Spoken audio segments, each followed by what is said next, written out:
Почитувани Велешани, изминаа 100 дена од мандатот на градоначалникот Марко Колев од ВМРО-ДПМНЕ.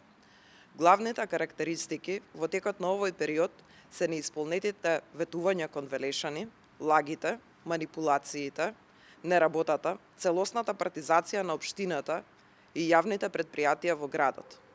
Вработување на членови на фамилии на високи функционери на ДПМНЕ, партизација на управните и надзорните одбори со несоодветен кадар, злоупотреба на службената положба и овластување, мобингот.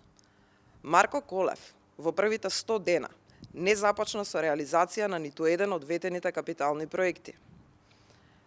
Ветениот генерален урбанистички план не е ни на повидок, во градот владее целосен сообраќаен хаос, проблемот со кучињата скитници само се продлабочува и го отежнува нормалното функционирање на граѓаните.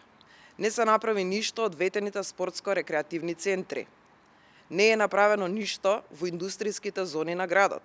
Единствено што направи Марко Колев во овие 100 дена е одлуката за урбанизација на езерото Младост.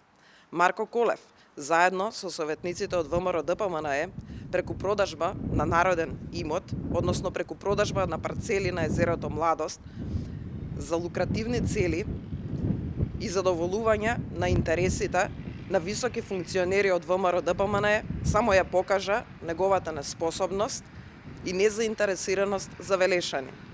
Ваквите постапки Велешани не ги заслужуваат. Токму затоа градоначалникот Марко Колев не ја заслужува довербата на Велешани. Овие први 100 дена од мандатот на градоначалникот Марко Колев се показател што може да очекуваат Велешани во иднина.